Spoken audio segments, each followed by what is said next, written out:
So the name is Turkish, but I live in Portugal since 2011.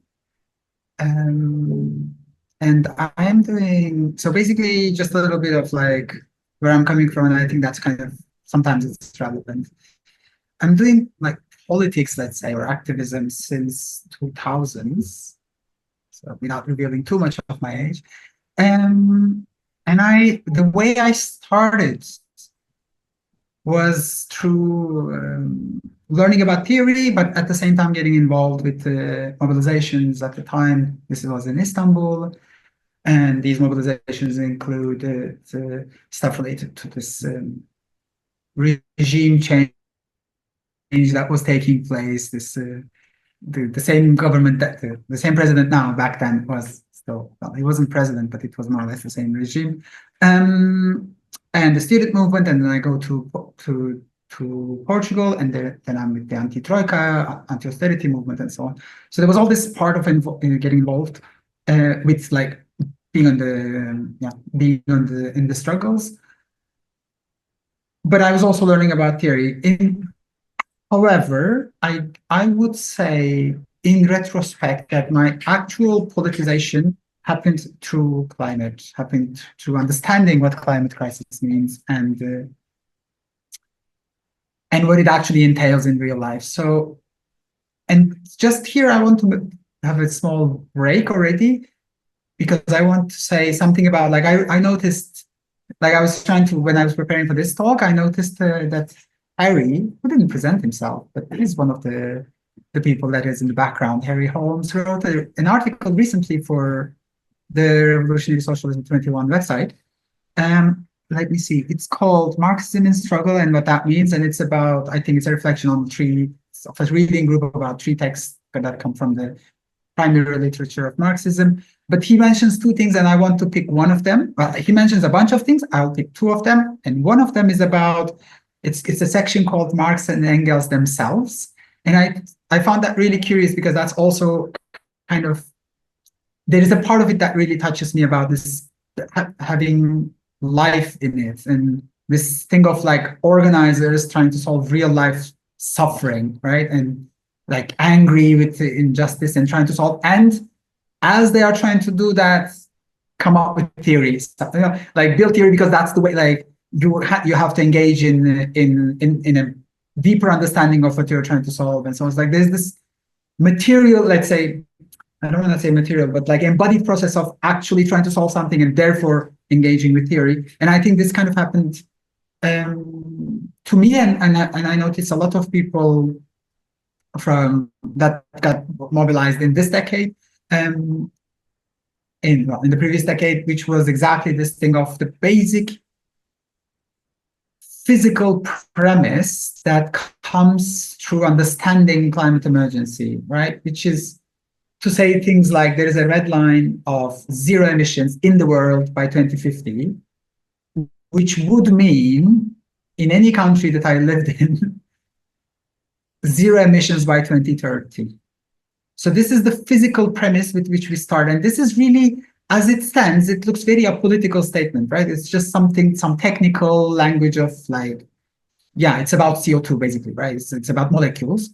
But then if you look long enough to it, if you just sit down and look at that, it slowly comes to you, right? The whole anti-systemic theory comes to you. I mean, of course you need to read and so on, but there is this bit of like, oh yeah, 5 years, 0 emissions in Portugal, 0 emissions in the UK, 0 emissions in France, 0 emissions in the US.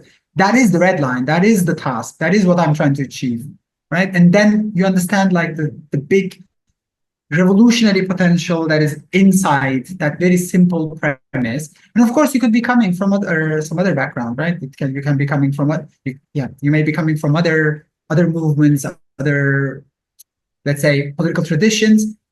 I come from here, and I think there is information in this particular part of the climate justice movement that I think that is kind of rejuvenating for looking at what we are doing, basically. And so this is also to say, like myself and Mariana, we wrote the book together, that we're both organizers and not really authors. So the book is also designed as like coming from from an organizer perspective and not coming from like some intellectual curiosity. We engaged with it exactly because we needed to, yeah, we had something to solve. So this is to say, now I will tell you a little bit about like exactly what the problem is, right? And so why did we write a book, or why is this, what is going on? And then I'll give you a little bit about what is in the book without making too many spoilers, let's say. And then we talk about like, okay, but then what next? What do we do with that? So this is more or less my menu for these following 10 minutes. So the starting point, I would say, is this is also part of what this is like the, let's say, now it's called the pitch. No, it's basically the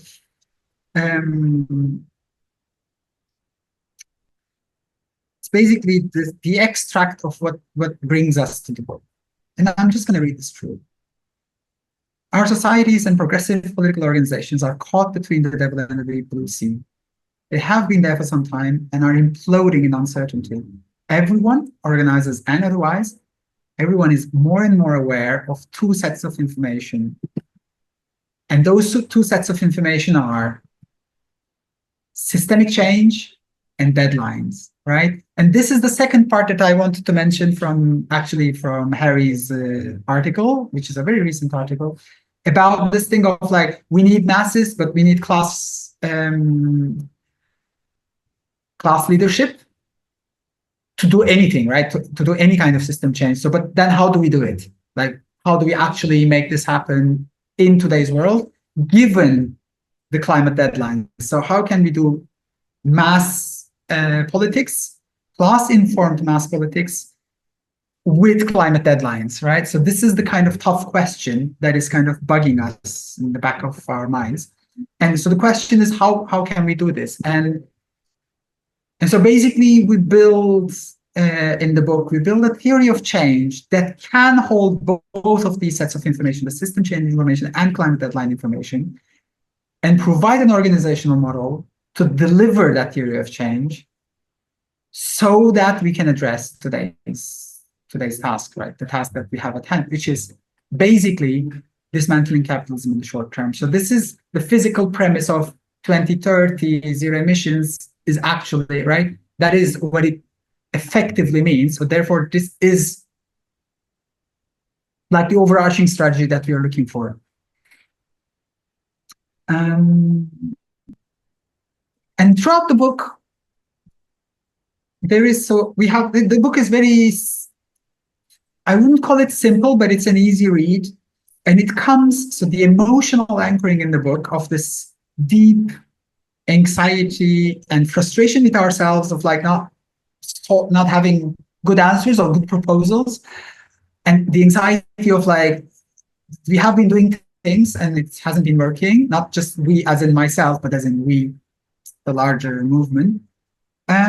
So that emotional anchoring comes with the political anchoring of like, there are reasons for things not working and there are reasons for certain things to work. And we try to navigate that. So the book is really 1/3 is just intro, getting ourselves into the task at hand. 1/3 is the argument, and then 1/3 is, as I was saying, this is an organizer's role. So the last third is basically implementation. How do we do it, right? And what are we supposed to do step by step and so on. So this is how the book is organized. And the book is, we are doing something that my generation didn't see happen, but somehow, if you read the classics of left-wing politics, you would see this a lot, which is to have a lot of conviction about what you're saying, right? This was a very common thread in the 60s and 70s, and like when you read the leaders, revolutionary leaders of that time, they are very certain about the things that they're saying. And then when you come to, late 90s onwards, which is when I start reading, people are a bit more uncertain. There is a certain defeat attached into the tone and so on. So we recover a bit of this tradition of having a certain sense of conviction about what we're doing, actually daring to write propositions. So the book is designed into 6 propositions. The first one being that the issue that we are trying to solve is global, globalized, and globalizing. The second is that the issue that we are trying to solve is a class issue, and then we are very careful in defining what that class is. We are using the what's it called, the eco-socialist, materialist eco-socialist framework of class. And then the rest of it is how do we do it? And the propositions 3, 4, 5, 6 are about a proposal that we're making on understanding movement as an entity on its own with agency. So this comes from the literature of social movements in the recent decades. And it comes with the concept of the ecology of social movements. Maybe you might have heard of movement ecosystem, that kind of stuff that people say. Now, we use this thing of ecology of social movements, the word ecology, not some sort of romantic or environmentalist way. We are using ecologist as in scientific methods, as in like the professional ecologists, like for instance, like an agroecologist, how do they do it, right? So when you analyze social movements that way, you can see different elements doing different functions, serving different purposes, but you are very intentional about what it is. It's not just purely descriptive. There's all this diversity, and it's nice to have diversity.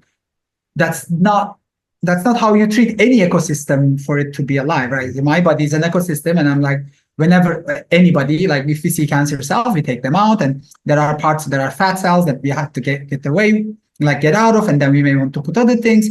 And in agroecology, you can be putting different elements that are not there, but they are useful, and isolating different elements. So you can be very intentional about it.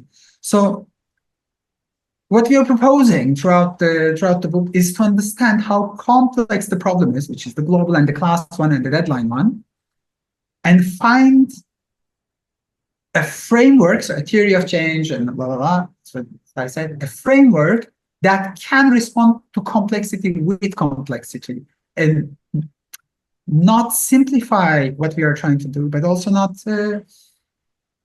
shy away from giving frameworks that can contain the diversity that we're looking for. So that is the kind of stuff that we're doing. So we produce these kind of images of ecosystem looking at different senses of diversity, some of them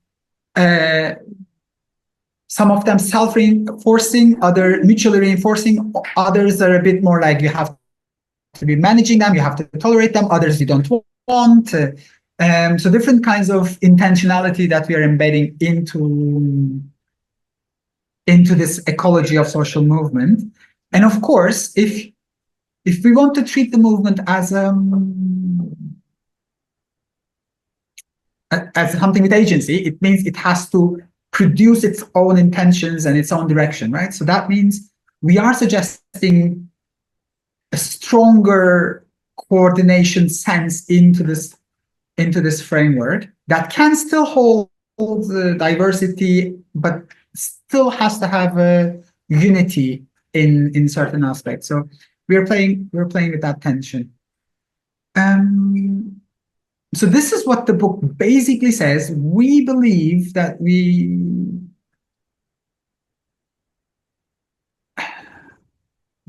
think that we have an answer to a very difficult question, in the sense that, so what qualifies as an answer, right? It particularly in a book of 150 pages, what does it mean to give an answer? What does that mean? Give an answer. What we mean is that if you have a problem, so what are the conditions for you to have a problem? One is that you have to believe that you can solve it. Otherwise, you stop having that problem, right? This is the kind of so in some cases it becomes conformism, in other cases it becomes denial, in some other cases it becomes a burnout, like it manifests itself differently. But if you're basically handling a problem, but you actually don't know how to solve it, then it stops being your problem, right? It's because it's not you're not engaging with it properly. So what we hope is that we have collected hearing people from different movements in different parts of the world, and through like informed by literature, we have a way of talking about this problem that is promising. So what basically it means is that we can have this playground, and we can play with this. We can be curious about our problem, and we might actually solve it without lying to ourselves, basically. And lying to ourselves in the sense of like avoiding complexity, avoiding diversity, over reductionism, over simple. Like, we don't have to do any of these things. We can take and accept the complexity that is at hand. So having said that, obviously, if you're trying to solve a problem, maybe I should say one of the last things that people say in these kind of conversations already at this point, which is that this book is not we are trying to solve a problem, meaning it is a recruitment tool, and we're not recruiting you for a big action wave or an important conference as part of an existing plan or something. We actually want to build a plan with you, a plan that aims for victory, and therefore it requires thinking in victory terms and movement level terms. So this is one part of the book that I wanted to say. So the book is really about like implementation, and when it's implementation, it's not prescriptive. It is prescriptive in the way of like it gives step by step what needs to be done, but it is not prescriptive in the sense of those things that need to be done are not really defined, because they are really context dependent. So the book, we hope, is a tool for organizers, activists who are really like sharing our frustration, sharing our anxiety, can engage with, and then can also talk with us. And the book comes with a bunch of other things surrounding it. There's a website which is already in the chat, and in the website we give specific practical tools on the 6th chapter of the book, like how do we actually do this. There is a specific chapter where we collect material resources for movement building, strategy, organization, communication, and so on. We collect from people who are more intelligent than us and who had already done these things, and we share some of them. There are people who are writing specific articles on how to apply these principles in, like how to think in movement level in specific examples. We have a bunch of events going on, including this one. I am currently in Milan because yesterday there was another presentation. And we have another series of webinars coming up per proposition. And we are slowly building these environments of like actually organizing together with the trainings and workshops. As you can see, like there is I never know. I think we have like we are in 6 social media accounts. Like we are present, and we are like, this is a tool, right? And we are treating it as such. This is where I wanted to leave you. Even though I said I would talk 15 minutes, I ended up talking 20. Let's hope we can recover from here. And I think I'll just shut up now.